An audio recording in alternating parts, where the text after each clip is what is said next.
Welcome, everybody, and without further ado, I will dive right into the meat of the presentation. So, when someone like me engages with the study of Islam, chances are that sooner or later, something like this map is going to be shown to him. Now, when I was an undergraduate, when I still got hair back in the day, so I was looking forward so much for this kind of representations. They were flashy, they were easy to understand, they make sense of complicated things. Now, as a bolding undergraduate student, I began to be more interested in what the map was hiding rather than in what the map was showing. Now, maps like this, as I said, they're great.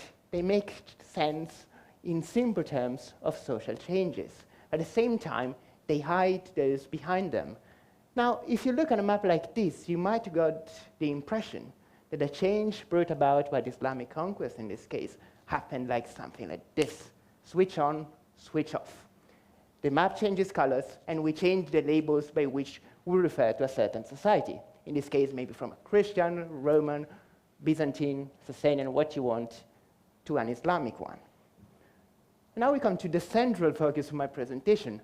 How Islamic was actually what we refer to as the Islamic, and specifically the early Islamic society. Now, I don't mean to tell, of course, that the impact of the Arab conquest was null. Now, after all, most of the countries that we see here in this map are today Muslim majority country.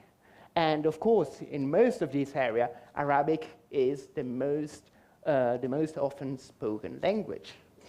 Now, of course, these places, it is a truism to say that these places underwent a process of Arabization, which is generally referred to as the process of adopting the Arabic language, and a process of Islamization, that is an adoption of the Islamic culture and or of the Islamic religion. Now, while I was studying, I was shocked to learn how little we actually know about the process that went behind this transformation, and specifically, the pace at which they evolved. Now, how is this understanding this phenomenon problematic? Now, the first challenge that historians have to grapple with is a lack of sources. Now, don't understand me wrong. Now, we have a wealth of information on the beginnings of Islam. Mostly it's from historians from the 9th, 10th, and later centuries, which have very distinctive ideas on how Islam began. Now, the problem with these sources is that they usually spend very little time on process of group identity change. Actually, there is very little in most of the historic material on the cases, for instance, of conversions. Now, how do we grapple? Now, one thing that the historians are now going back to as a way to correct the shortcomings of the traditional historical accounts is trying to find sources which are closer to the ground. Now, it just so happens that in a number of places scattered across a huge territorial span in the territories of the early Islamic Empire, the dry climate of those regions have preserved what we call documentary evidence. Now, these are very different kinds of sources. These are the equivalents of our own shopping lists, tax returns, our personal correspondence. So they show us an immediate picture of the people on the ground, that is, people from very different walks of life, whereas the literary sources mostly depict the environment of urban intellectual elites. Now, it just happens that a lot of these documents actually date back to the very inception of the early Islamic Empire. And unlike, again, the literary sources that are mostly later. Now, this comes, of course, with certain problems, because, as you might imagine, I would not necessarily discuss my process of existential change in my tax return forms, for instance. And unsurprisingly, neither did people back in the day. Now, this doesn't mean, however, that traces of societal change didn't remain on these kind of sources, and we can extrapolate this. And here we come to the very cheesy Shakespeare quote that I used as the title of my talk, that is, what's in a name? Now, interesting enough, names are quite a friend of historians trying to peek behind the curtains of historical processes. And that is for one very simple reason, and that is that names tend to reflect the cultural environment that surrounded the people that gave those names. For instance, I was interested to read that since Game of Thrones has aired, Khaleesi has become apparently something of a trendy name in the US. Now, I'm guessing, of course, that the popularity has dropped significantly after season 8, but still, you get a sense, all jokes aside, that we can use naming patterns as a sort of thermometer of societal change.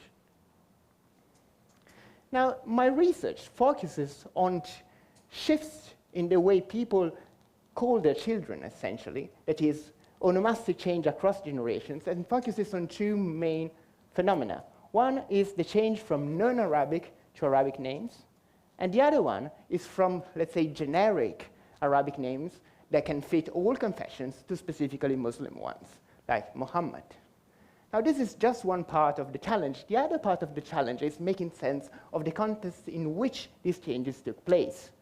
So, as a way of doing that, I try to cross-reference the change in naming patterns with other personal identifiers of the persons who have changed the name across generations. I mean, profession, their gender, their place in society, their network of contacts, and so on and so forth. Now, in the last minutes, I want to show a case study of how these different elements come together and can help us understand this kind of phenomena. Now, enter a family archive from people that have been dead for 12 centuries now, from an area which is today northern Afghanistan. Now, we are at the eastern periphery of the Islamic of the Islamic Empire of the time. This is an archive which has documents both in Bactrian, which is the local language, an Iranian language, and in Arabic. Now, this, as I said, belongs to a family that we can trace across 6 generations in the 8th century. Now, if we look at the names of those people on the map, you will see from how difficult they are to pronounce that most of those are actually Bactrian. It is really in the later generations that we see some changes to an Arabic onomasticon. Now, if we look a little bit deeper, we can also see that these changes don't happen in a linear way, but rather there is a certain branch of the family in which this occurs more frequently, and that is the branch of the family of a certain Kamir Dfar.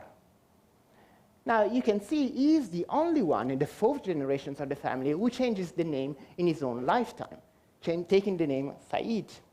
And he's also the one that mostly gives his children Arab names. Now, he has 2 relationships that we know of.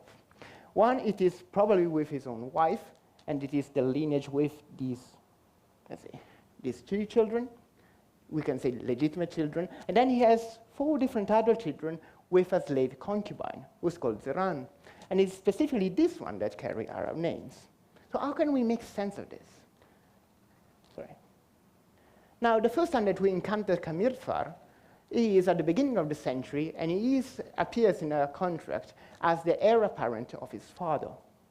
Now, several decades pass without us encountering him, and in another Bactrian legend document, we see that a conflict has arisen between he and 2 of his brothers. Now, it's probably going around the issue of the inheritance of the family estate. Now, we see that he is forced to share all his property, including explicitly the girl Zeran, with his 2 brothers. Now, we don't see exactly this process, but we know that in this short span of years, he reappears as a completely different man. In the meantime, he has converted, he has changed his name to Said, and he's entered the patronage of a Muslim, Ghalib ibn Asim. Now, this has more than symbolical consequences, because sure enough, 5 years later, the Muslim patron of Kamir Dfar, or Said, is the one issuing an act of emancipation for Zeran and all her children by Kamir Dfar. And this is doing so, again, within the framework of Islamic law. That is, the conversion of Kamir Dfar permitted him to navigate social connections that inter alia allowed him to wrestle the control of the mouth of his children from his 2 brothers. Now this is just one very little snapshot, and there are many more hundreds like it, through which I hope to reconstruct the human phase of a process of such great historical proportion as Islamization. And with this, I rest my case and welcome all questions, criticisms, and remarks.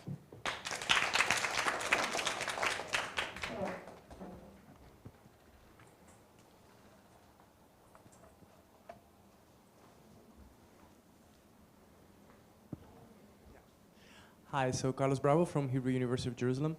Excellent presentation.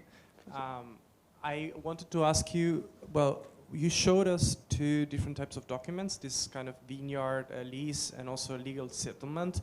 My question would be, in your specific research, what other documents would you look at, and what is the perhaps frequency of contracts versus settlements or other documents? I would also like to add, what language are you reading these documents in? Thank you for your question. So I will start with the question about languages. Now, the documentation that I'm looking at is mostly Arabic, because I'm looking at the first 3 centuries after the rise of Islam. Now, during this time, Arabic becomes more and more popularized, but especially for the earlier period, there is a constellation almost of languages that are in the documentation. I've shown some, actually, that are bilingual. So the languages that I'm most concerned with are Arabic, Greek, and Coptic. Now, most of the evidence comes from Egypt, so Greek and Coptic are sort of the official language and, say, the popular language of the Egyptian population. And we have then a wealth of Middle Iranian languages, mostly Pahlavi, which is Middle Persian, Bactrian, and Sogdian. And then there is a little bit in several Aramaic dialects, but the bulk of it is in Arabic. Now, concerning the frequency of the documents, it really depends on how you define the certain types. Now, technically speaking, you could define most of the documents in this period as letters, in the very broad sense of the term, in the sense that there is a document that it is explicitly addressed from someone to someone else. And this is just the formal type. Now, if you want to look into the functional type, then you can repartition this group of, let's say, letters into what have you, leases, contracts, wills. But I would say the majority of the documents are communication, I would say like this, from the authorities to, for instance, taxpayers.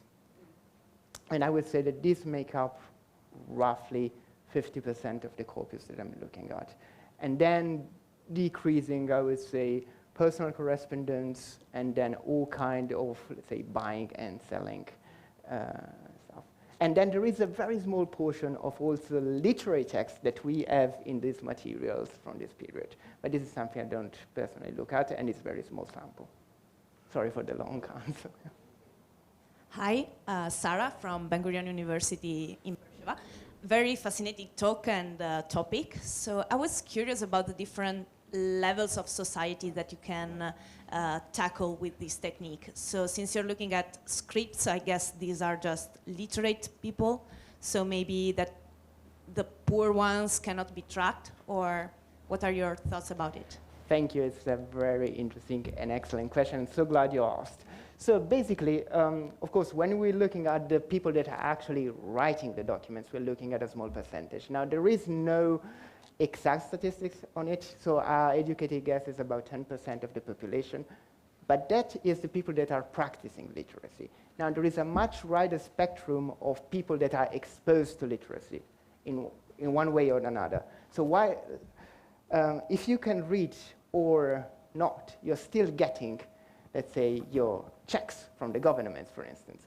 Or the government, if it's keeping up registers, is still naming all the citizens within it. So you can see a much broader spectrum of people through indirect evidence. And also, there are a lot of cases in which people that cannot read or write, but need to, in order to, for instance, file a petition to the government, would go to the local scribe and have a document drafted for them, or just the cousin who can read this kind of stuff. So you can find, so in terms of practicing, relatively small percentage of society, but in terms of exposure to writing, a pretty significant sample, I would say. And it's very vertical. It goes all the way up to the caliph, basically, and all the way down to the very poor people. Yeah.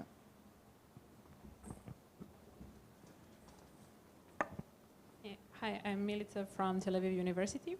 So I have a question about motivation and then one about results. So about motivation is just clarifying. So studying these stories is kind of, the reason for that is for you to try to identify main drivers for social change in different periods, maybe in different, like you want to, for example, in this case, you identified, it helped this person navigate some social relations. So that was perhaps the driver for the change for this person. So are you trying to identify all of these kind of different motivations?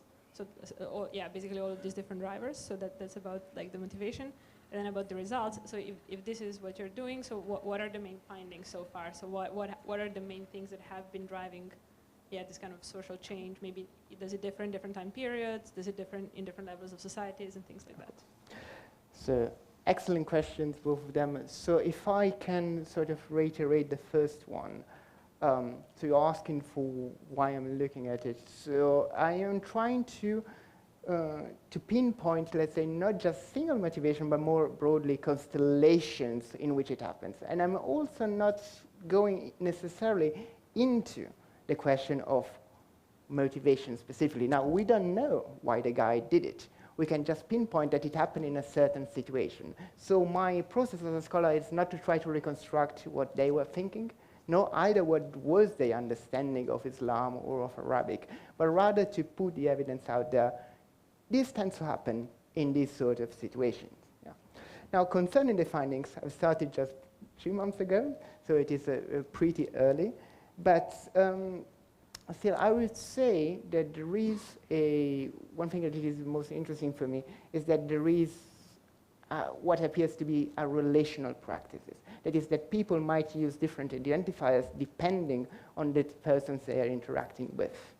So, for instance, we are persons that would, with perfect Christian names, that are arguably Christian, that when writing to other Christian would use a cross at the beginning of the letter as a Christian identifier. Now, when they were writing to Muslim officials, maybe, they would not use the cross symbol, but they would use 2 diagonal strokes, and even use sometimes different formula of courtesy.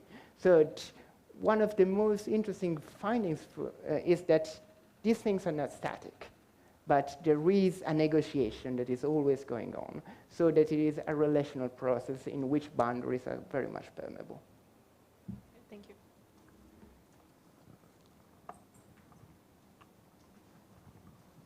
Apropos permeability, right? I'm Rolando from Hebrew University. No, I just wanted to know if you are focusing on specific areas, or because I guess the speed of this process and the depth was different in different areas. Like in Spain, they never have this mass conversion and Arabization, for example. So basically, my geographical focus is very much conditioned by the amount of evidence. As you can see now, Egypt has an exceptionally dry climate. That means that most of our sources from this time come from Egypt. So the basic idea is to build a model in Egypt and then use smaller samples that we have scattered across the Middle East, basically, to see how they compare. If using the smaller samples, we can say, oh, it's probably, basically using Egypt as an anchor to see if we can make sense of processes that are going on in different areas.